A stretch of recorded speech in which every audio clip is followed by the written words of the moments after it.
好，我哋嚟到上岸嘅入門級。嗱，上岸呢個就係最細嘅單位，但係都係3房嘅，起碼都3房一套。你見到個廚房有個開放式嘅廚房啦，咁上面有個吧台，咁亦都做咗個充電位，可以同個老朋友咁樣一路嘆住酒，一路叉電啊，傾下偈。呢個細細嘅餐台咧，啱啱 fit 晒啦。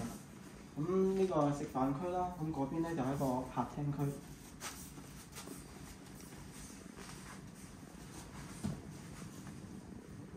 哇！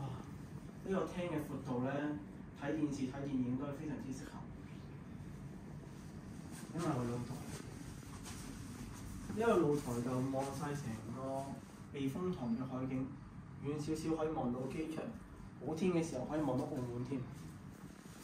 我哋睇睇啲房間。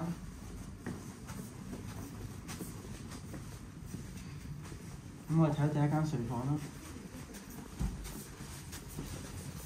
個睡房因為要配合翻嗰個造型，所以個走廊比較長。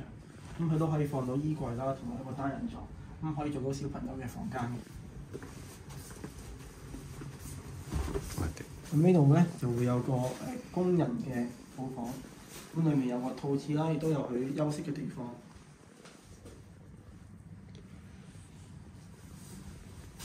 咁除咗廁之外啦，呢係一個客廁，咁即係屋企人就可以喺度沖涼啊、用廁所啊喺度。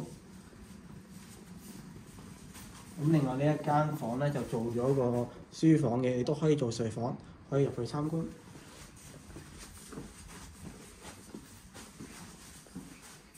都係為咗嗰個廁所位啦，所以會有個長嘅走廊。咁一樣都可以放到衣櫃啊，同埋放到床嘅。咁亦都可以做書房啦，就翻男主人嘅需要。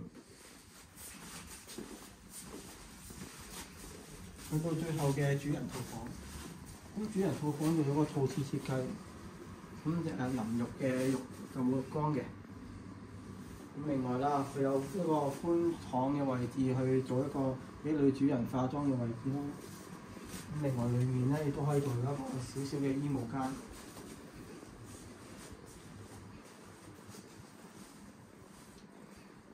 咁主人房一樣都可以做到3邊落牆嘅大房設計，咁做翻一個寬敞嘅闊度，無論係睇電視定係打機咧，都好舒服㗎。